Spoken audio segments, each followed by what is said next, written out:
Bonjour, je suis le pasteur Darius et je voudrais en ce jour partager avec vous un point de l'écriture qui est vraiment d'actualité.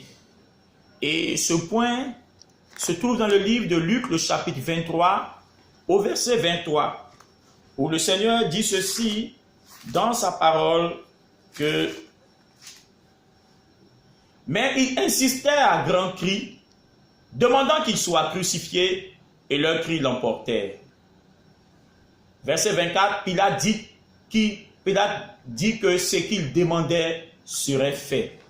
Amen. Luc 23, 23. Bien aimé, le jugement de notre Seigneur fut un jugement public. Il y avait sûrement Pilate, mais il y avait aussi une foule immense qui était autour et qui assistait à ce jugement. Pilate s'est rendu compte que cet homme était juste et il n'y avait rien contre lui. Le dossier, comme on le dit, c'était un dossier vide. Mais il n'a pas voulu prendre la responsabilité sur lui de décider de la vie ou de la mort du maître. Il a renvoyé cette décision-là vers la foule. Et dans cette foule, il y avait deux groupes de personnes. Il y avait les amis de Jésus, les disciples de Jésus, ceux qui l'avaient suivi depuis la Galilée. Mais il y avait aussi un autre groupe de personnes qui le détestaient, qui désiraient ardemment sa mort. Et Pilate voulait jauger, voulait voir effectivement quel était dans cette foule-là le groupe de personnes dont la voix allait emporter. Et donc Pilate a demandé à renvoyer la décision vers le peuple. Et malheureusement, un drame s'est produit. Oui, bien aimé, un drame s'est produit. Un drame s'est produit parce que les ennemis de Christ ont demandé qu'il soit crucifié. Ils ont insisté et leur voix l'emportait. Et Pilate a dit qu'il fera ce qu'ils lui ont demandé. Ils ont fait deux choses. Ils ont crié. Et ils ne se sont pas contentés de crier. Ils ont insisté. Et leur voix l'a emporté. Leur voix l'a emporté sur la voix de qui? Leur voix l'a emporté sur qui? Leur voix l'a sûrement emporté sur la voix des disciples de Christ. Sur ceux qui étaient là. Et qui ont peut-être crié, mais n'ont pas insisté. Ou peut-être même n'ont pas eu vraiment à crier parce qu'ils avaient honte, parce que sûrement ils étaient gênés. Aujourd'hui, c'est pareil. Dans notre pays, dans nos villes, dans nos villages, dans nos maisons, dans les sociétés, les entreprises dans lesquelles nous travaillons, la voix des ennemis de Dieu semble l'emporter sur celle des fils de Dieu. Pourquoi? Parce que les disciples de Christ, qui sont la lumière du monde, se sont mis sous les boisseaux de la honte, les boissons de la gêne, les boissons de quand dira-t-on, les boissons de l'image, une certaine image qu'on veut donner de soi. Et à cause de cela, la voix du maître, la voix des disciples de Christ est étouffée. Et c'est la voix des ennemis qui l'emporte. Aujourd'hui en Côte d'Ivoire, nous entendons des voix qui sont contraires à celles des fils et des filles de Dieu. Savez-vous que cette situation, après la résurrection et le départ du Seigneur, une situation similaire s'est reproduite.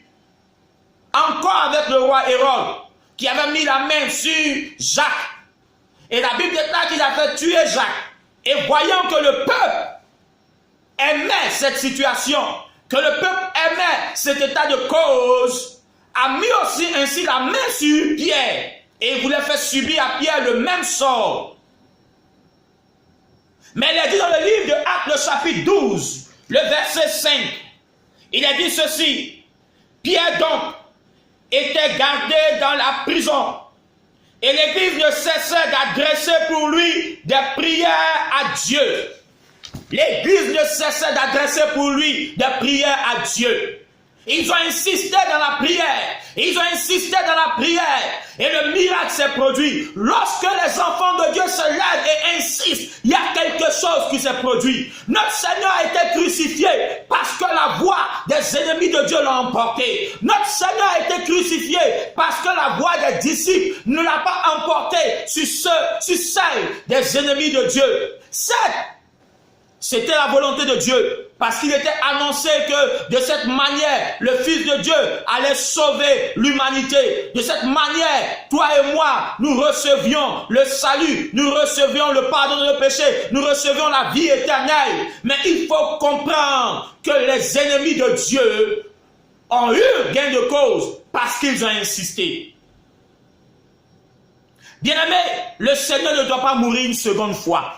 Il a dit dans le livre de Hébreux, le chapitre 6, il a dit ceci, Hébreux, le chapitre 6,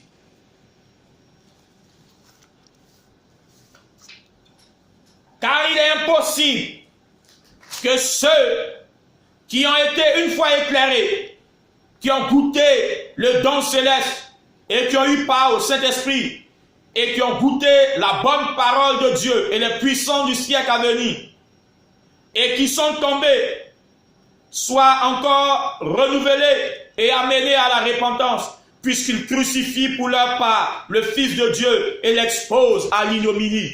Bien-aimés, on peut crucifier à nouveau le Fils de Dieu et l'exposer à l'ignominie. Lorsque, bien-aimés, on abandonne la foi, on peut aussi crucifier le Fils de Dieu une seconde fois et l'exposer à l'ignominie. Lorsque on n'annonce pas la bonne nouvelle, lorsque notre voix ne l'emporte pas sur la voix de l'Antichrist, lorsque notre voix ne l'emporte pas sur la voix des ennemis de Dieu, il est temps pour toi, frère, il est temps pour toi, sœur, il est temps pour toi, serviteur et servant de Dieu, que nous nous levons et que la voix du Seigneur Jésus, la voix qui dit que Jésus est ressuscité, que Jésus revient bientôt, que Jésus est le sauveur, que cette voix-là l'emporte sur la voix des ennemis de Dieu. Il s'agit de toi, il s'agit de moi. Il y va de notre responsabilité. Personne ne le fera à notre place. Plus jamais, Luc 23, 23 ne doit se reproduire. Et le Seigneur compte sur toi et moi. Insistons, crions, et que la voix du salut de Dieu l'emporte sur ceux des adversaires. Que Dieu te bénisse. Au nom de Jésus. Amen.